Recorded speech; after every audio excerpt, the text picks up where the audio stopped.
우리는 이제 드디어 길고 길었던 이사야 본문의 마지막 장 66장에 도달했습니다. 이사야서는 크게 내용을 구분해 보자면 하나님을 떠나고 거룩을 떠난 하나님의 백성들에 대한 경고의 메시지, 이것이 이사야서의 전반적인 내용이고, 후반부에는 무엇입니까? 그러한 경고에도 불구하고 결국 거룩을 버렸고 하나님을 버렸던 그들이 무너지게 되었고, 그 무너지고 바벨론의 포로로 잡혀간 그들에 대하여 회복의 메시지를 전하는 것, 이것이 이사야서의 전체적인 내용입니다. 그러니 이스라엘 백성들을 향한 경고와 그리고 무너진 그들에 대한 회복의 메시지, 이게 이사야서 전체에 대한 내용이었습니다. 그리고 후반부에 나오는 그 회복의 메시지의 중심에는 무엇이 있습니까? 고난받는 종. 그러니 하나님은 너희를 회복할 텐데 고난받는 종에 의하여 너희를 회복할 것이고, 또 기름 부음 받은 자 메시아를 통해서 너희를 회복할 것이다 라는 그러한 회복의 메시지 중심에 고난받는 종과 메시아, 그 예수 그리스도를 두고 있었다라는 것이죠.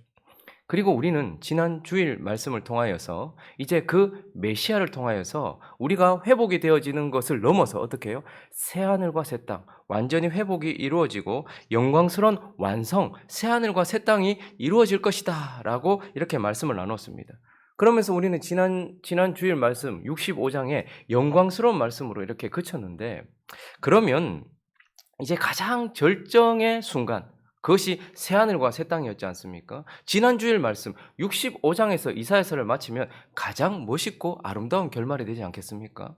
메시아가 오셔서 우리를 구원하실 것이고, 심판하시고 우리를 구원하시고, 그리고 새하늘과 새 땅으로 확 완전하게 이루신다라고 65장에서 딱 결말을 맺고 이사야서를 마치면 가장 합당하지 않았겠습니까? 그런데 하나님은 또다시 한 장을 더 기록하게 하세요. 66장을 기록하게 하십니다. 왜 그렇게 하실까요? 하나님은 미래에 대한 이상으로 이 이사야서를 마치기를 원하지 아니하시고, 오히려 또다시 현실을 살아가야 되고 현재를 살아가야 되는 우리가 어떻게 하기를 원하실까? 이 현재에 대한 위로, 현재를 살아가야 되는 우리에 대한 위로와 또 현재를 살아가야 되는 우리에 대한 교훈과, 그리고 이 현재를 살아가야 되는 삶을 살아갈 수 있도록 교훈의 메시지로 이 66장으로 마무리 짓고 있는 거예요. 마치 바울이 늘 우리가 어떻게 살아야 되는지, 하나님께서 하시는 일이 무엇인지에 대한 교리를 설명하고 나서 거기에서 교리에서만 그치지 않고 실천적인 면을 늘 설명하면서 마치는 것처럼, 이사야서도 하나님께서 이루실 새하늘과 새 땅이라는 아름답고 최상의 절정에서 마치지 않고 또다시 현실로 돌아와서 이 현실에 대한 위로와 현재를 살아가야 되는 우리에 대한 메시지를 주면서 이 이사야서를 마무리하려고 하고 있는 것입니다. 그래서 이 66장 마무리를 통하여서 현재를 어떻게 살아가야 될지 하나님의 메시지 몇 가지를 살펴보려고 합니다. 그 첫 번째는요, 거룩하게 살라라는 것입니다. 거룩하게 살라. 우리 1절 말씀, 66장 1절 말씀 읽어보겠습니다. 시작. 여호와께서 이와 같이 말씀하시되 하늘은 나의 보좌요 땅은 나의 발판이니 너희가 나를 위하여 무슨 집을 지으랴? 내가 안식할 처소가 어디라. 자, 66장을 시작하면서 하나님의 집, 성전에 대한 메시지를 주고 있습니다. 여러분, 이스라엘 백성들에게 큰 문제 중에 하나는 무엇이냐면 성전이 없는 것이 아니라 성전이 있는 것 자체가 사실은 문제였어요. 그들에게 있어서 문제는 성전이었습니다. 그리고 또 3절을 보시면요, 소를 잡아 드리는 것은 살인함과 다름이 없이 하고 어린 양으로 제사를 드리는 것은 개의 목을 꺾음과 다름이 없이 하며 드리는 예물은 돼지의 피와 다름이 없이 하고 분향하는 것은 우상을 찬송함과 다름이 없이 행하는 그들은 자기의 길을 택하며 그들의 마음은 가증한 것을 기뻐한 자. 또 하나 문제는 무엇이냐면 그들이 제사를 드리지 않는다는 것이 문제가 아니고요, 제사를 드리는 것 자체가 문제였다라는 것입니다. 왜 그렇습니까? 이스라엘 백성들은 성전 자체를 마치 자신들이 당연히 하나님의 백성이라는 보증인 것처럼 생각을 했어요. 성전이 거룩한 것 자체가 내가 거룩한 것처럼 생각을 했단 말입니다. 성전이 있기 때문에 하나님은 늘 우리와 함께 계시고 성전이 있는 한 우리는 늘 망하지 않을 것이라고 생각하는, 마치 지금 현재 나는 교회를 다니고 있고 나는 직분을 받았고 나는 은사가 있고 나는 하나님의 성전 안에 있기 때문에 나는 아무 문제가 없어라고 생각하는 것처럼, 늘 내가 주일날 예배를 드리고 하는 것처럼, 그들은 그들의 예루살렘 안에 성전이 있기 때문에 하나님은 당연히 우리와 함께 계시고, 성전이 있기 때문에 나는 당연히 하나님의 백성이고, 성전이 있기 때문에 우리는 절대 망하지 않는다라고 생각을 했단 말입니다. 그리고 그들은 소를 잡아서 예배하고 어린 양으로 예배를 하고 예물을 드리는데 그러한 제사 자체가 하나님이 당연히 받으실 것이라고 생각을 했어요. 그런데 하나님은 소를 잡아 드리는 것이 살인과 다름이 없이 하고 어린 양으로 제사 드리는 것은 개의 목을 꺾음과 다름이 없이 하는, 그러니까 돼지의 피를 드리는 것 같이 하는, 예배는 드리는데 그 속에 들어있어야 될 내용과 예배 후에 이어져야 될 삶이 없는 그것이 문제였다라는 말이죠. 그러니 그들은 나는 성전이 있고 나는 매주일 예배를 드리니까 나는 하나님의 백성이고 나는 아무 문제가 없고 우리는 결코 망하지 않을 것이라고 생각했던 그들의 그 안일함 중심에는 성전과 그들이 드리는 이런 근본적이지 않은 내용이 없는 예배가 있었단 말입니다. 그래서 하나님은 2절 말씀을 통하여서 하나님이 이렇게 말씀하고 있어요. 2절을 같이 읽어볼까요? 2절 말씀 시작. 나 여호와가 말하노라. 내 손이 이 모든 것을 지었으므로 그들이 생겼느니라. 무릇 마음이 가난하고 심령에 통회하며 내 말을 듣고 떠는 자 그 사람은 내가 돌보리라. 좀 더 원어를 살려서 의미를 살려서 다시 한번 제가 번역해드리면 이렇습니다. 그러나 1절에서는 무슨 집을 지으랴 내 안식할 처소가 어디냐, 그러니까 성전인데 성전이 무슨 이런 이야기를 하시면서 2절에 그러나 내가 찾는 것이 있다. 나는 눈에 보이는 성전을 찾는 것이 아니고 내가 찾는 것이 있다. 나는 순수하고 순결하며 내 말에 떨며 응답하는 사람을 찾는다. 이스라엘 백성들은 눈에 보이는 성전이 있었고 눈에 보이는 예배가 있었단 말입니다. 그러나 하나님은 내가 거할 처소가 내가 어디에 거하겠느냐, 그리고 살인이나 다름없는 그 제사가 내게 무슨 유익이 있겠느냐. 그러나 내가 찾는 것이 있는데 나는 한 사람 한 사람 하나님의 말씀에 떨며 하나님의 말씀에 반응하는 한 사람을 찾고 있고 그 거룩한 백성이 거룩하게 드리는 예배를 찾고 있다라고 말씀하고 있는 것입니다. 그러므로 하나님은 외적으로 세워져 있는 거룩하다 말하는 성전이나 그리고 눈에 보이는 내용이 전혀 없는 그런 예배가 아니라 하나님의 말씀에 반응하며 하나님이 임재하실 만한 거룩한 사람, 우리 한 사람을 찾고 있고 우리의 삶이 예배하는 삶이 되어야 함을 말씀하시면서 거룩하게 살라라고 우리에게 말씀하고 있는 것입니다. 그리고 이어지는 본문에서는요, 두 번째 우리에게 주시는 마지막 이사야서를 통한 교훈은 바로 믿음으로 살라라는 것입니다. 믿음으로 살라. 여러분, 이스라엘 백성들이 결국은 성전을 믿었고 성전이 있기 때문에 우리는 결코 망하지 않을 것이라 생각했고 내용도 담겨있지 않은 그 예배를 하나님이 받으실 것이라고 생각하면서 안일하게 끝까지 회개하지 않아서 어떻게 됩니까? 바벨론에 의하여 완전히 무너집니다. 그렇게 완전히 무너지고 난 이후에 그들에게 있어서 한 가지 믿음이 생겼는데 그것이 무엇입니까? 그것은 바로 패역한 자기 자신들은 결코 고쳐질 수 없을 것이라는, 그리고 무너진 이스라엘은 다시는 회복할 수 없을 것이라는 막연한 믿음, 그러나 견고한 믿음이 생겼어요.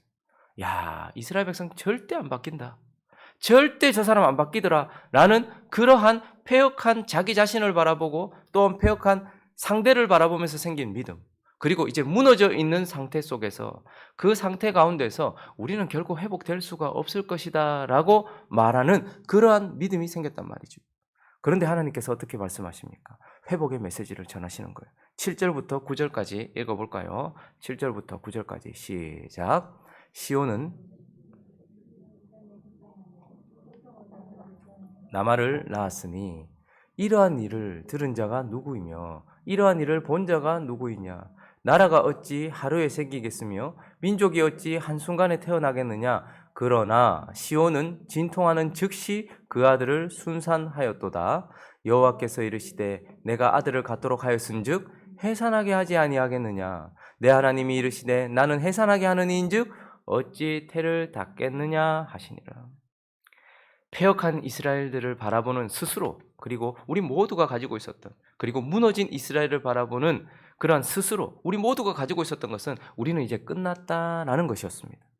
그러나 하나님은 뭐라고 말씀하십니까? 시온은 진통하기 전에 해산하며 고통을 당하기 전에 나말을 낳았으니 라고 말하고, 그러나 시온은 진통하는 즉시 그 아들을 순산하였도다 라고 말씀하면서 하나님은 하루에 어찌 민족이 나라가 세워지겠느냐. 그러나 하나님의 나라는 하나님의 역사하심으로 너희의 해산의 수고가 아니라 나의 해산의 수고를 통하여서 너희는 다시 회복될 것이고 너희는 다시 일어나게 될 것이며 너희는 민족을 이루고 나라를 이루고 새하늘과 새 땅에 거하게 될 것이라는 하나님의 메시지를 우리에게 주시면서 이제 또 뭐라고 말씀하시는 것입니까? 그러니 믿음을 가지고 살아라.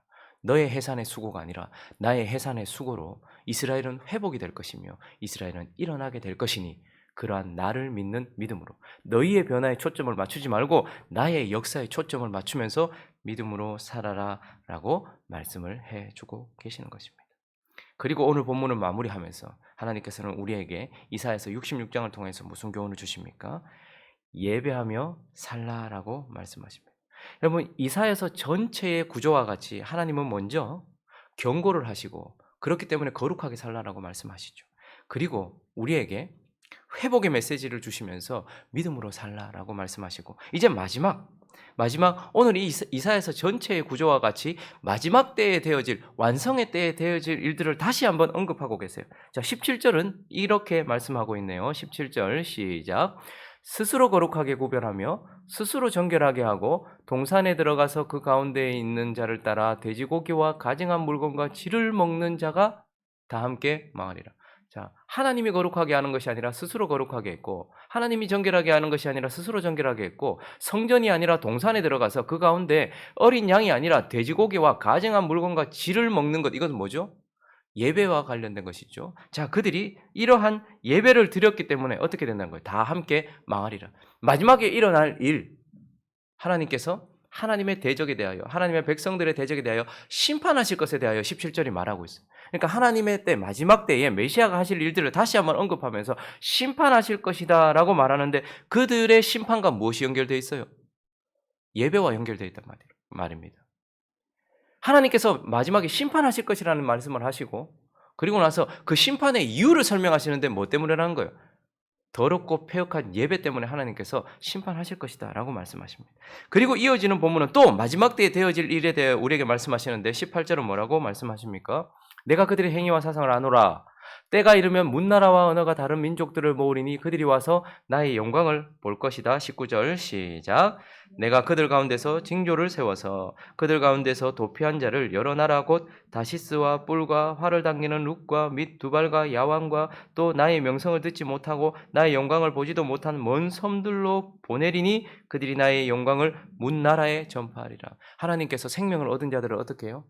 열방으로 흩어보내셔서 복음이 전파될 것에 대하여 징조를 세울 것이다. 아마 십자가를 말씀하시는 것이겠죠. 그 징조가 세워지고 난 이후에 생명을 얻은 자들, 심판으로부터 구원을 얻은 자들이 어떻게 해요? 각 나라로 퍼지면서 하나님의 영광, 복음의 메시지를 전하게 될 것, 마지막에 일어날 복음 전파에 대한 메시지를 주고 있습니다. 그런데 이것 또한 무엇 때문에 한다라고 이어지고 있냐면 20절에 보니까요.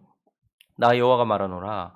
이스라엘 자손이 예물을 깨끗한 그릇에 담아 여호와의 집에 드림같이 그들이 너희 모든 형제를 문나라에서 나의 성산 예루살렘으로 말과 수레와 교자와 노새와 낙타에 태워 여호와께 예물로 드릴 것이요.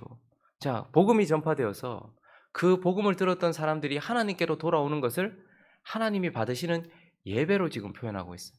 마치 너희가 하나님께 거룩하게 예물을 드리듯이 이방인들이 하나님을 알지 못하는 자들이 내가 보낸 선교사들과 그러한 자들, 복음 전파자들을 통하여 복음을 듣고 난 이후에 하나님께 돌아오는 그 모습이 하나님이 받으시는 예배로 그렇게 표현되어지고 있고 또한 21절도 읽어볼까요? 시작. 나는 그 가운데에서 택하여 제사장과 레인을 삼으리라 여호와의 말이라. 이방인 중에서도 제사장과 레위인을 삼으실 것이라는 이 충격적인 말씀과 함께 어쨌든 그들이 돌아오는 이유가 무엇이죠? 제사장 레위인은 딱 한 이유 때문에 존재합니다. 무엇 때문에요? 하나님을 향한 예배 때문에.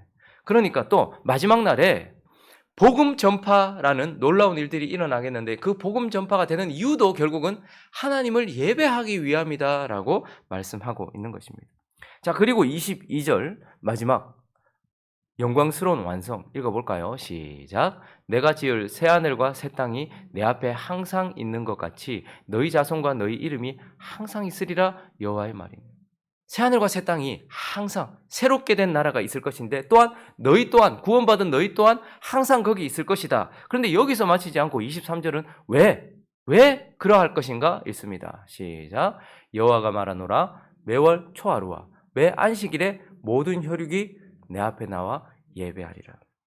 심판을 하는 이유도 잘못된 예배 때문에 심판하실 것이고, 복음이 전파되는 이유도 하나님이 예배하는 예배자들을 모으기 위함일 것이고, 새하늘과 새 땅이 있고 너희가 항상 거기 거할 것도 너희의 행복이 아니라 하나님을 향한 예배 때문에 있을 것이다 라고 말씀하시면서, 하나님의 최종 목표는 우리를 구원하고 새하늘과 새 땅을 창조하는 것이 아니고, 구원받은 우리가 새하늘과 새 땅에서 뭐 하는 것? 하나님을 예배하는 것, 이것이 하나님의 최종 목표다라는 것을 말씀하시면서 이 대단원의 막을 무시무시한 24절로 마치고 있어요. 24절을 읽어보겠습니다. 시작. 그들이 나가서 내게 패역한 자들의 시체들을 볼 것이라. 그 벌레가 죽지 아니하며 그 불이 꺼지지 아니하여 모든 혈육에게 가증함이 되리라. 영원한 하나님의 나라 새하늘과 새 땅에서 영원히 우리가 매 안식일 초하루에 예배를 드릴 것이다. 여기서 그치지 않고 24절은 그렇지 않은 자들은 영원히 벌레도 죽지 않고 꺼지지 않는 불 지옥에서 심판을 받고 영원히 형벌을 받을 것이다 라는 마지막 경고의 메시지로 66장을 마치고 있어요. 이것의 의도는 무엇일까요? 하나님은 결국 예배받기를 원하시고, 하나님은 결국 잘못된 예배자를 영원히 심판하실 것이니, 그러니 올바른 예배자가 되어야 된다라고 말씀하고 있는 거예요. 창세기가 시작되고 처음 예배가 하나님께 드려지던 그때에도 두 부류로 사람이 나뉘었습니다. 자기가 원하는 대로 예배를 드렸던 가인과 하나님이 말씀하신 대로 믿음으로 예배를 드렸던 아벨, 죽임을 당하고 난 이후에 셋, 이렇게 이어지는, 그러니 자기가 원하는, 여러분 우리는 하나님께 예배 드리지 않는 자와 하나님을 예배하는 자가 나중에 갈라지는 것이 아니라 모두가 다 예배자들인데, 그 가운데 가인과 같이 예배하는 자들은 아벨과 셋과 같이 예배하는 자와 갈라질 것이고, 오늘 이 마지막 절은 결국 그러한 잘못된 예배를 드린 자, 자기 스스로 예배를 드린 자, 자기가 원하는 대로 예배를 드렸던 자들은 영원한 지옥불에서 타게 될 것이지만, 하나님을 바르게 예배하는 자들은 영원한 새하늘과 새 땅에서 영원히 거하며 하나님을 예배할 것이다 라고 말씀하시면서, 지금 오늘을 살아가는 너희는 하나님의 최종 목표를 바라보면서 지금 이 순간 바른 예배를 드리고 바른 예배자가 되라라고 말씀을 하고 있는 것입니다. 말씀을 정리하겠습니다. 이 길고 길었던 이사야서 전체의 구조를 보면 결국 이렇게 나눌 수 있겠죠. 이스라엘 백성, 거룩을 떠나고 하나님을 떠난 이스라엘 백성들에 대한 경고, 그리고 무너진 이스라엘 백성들, 그들을 향한 하나님의 회복. 그래서 하나님께서는 경고로 시작하여 회복으로 이어지고 결국 새하늘과 새 땅이라는 완성, 하나님의 아름다운 완성에 대하여 이사야서 전체가 말해주고 있고, 이 이사야서 66장은 동일한 반복적, 이 한 장에 반복하면서 하나님의 백성들에 대한 경고, 그리고 무너진 하나님의 백성들을 향한 회복, 그리고 하나님의 완성에 대해서 말씀하시면서, 그렇게 마지막 메시지를 통하여 현재를 살아가야 되는 우리에게 그 경고를 듣고서 어떡하라는 거예요. 정신을 차리고 거룩하게 살라라고 말씀하시고, 그 회복의 메시지를 다시 마음에 새기면서 회복하실 하나님을 믿는 믿음으로 살라라고 말씀하시고, 이제 새하늘과 새 땅에 대한 완성에 대한 말씀을 들으면서 그 완성의 목표는 예배이니 예배자로 살라라고 말씀하고 있는 것입니다. 이 메시지 앞에서 오늘 현재 우리의 삶이 거룩으로 변화되고, 지금 우리의 걸음이 믿음으로 달려가며, 그리고 예배하는 삶으로 나아가서 이사야서를 통하여 우리에게 주신 이 메시지가 우리의 삶에 큰 은혜가 되고 큰 변화가 일어나는, 그래서 거룩한 백성, 믿음의 백성, 예배자 되시는 저와 여러분 되시기를 예수 그리스도 이름으로 축원합니다.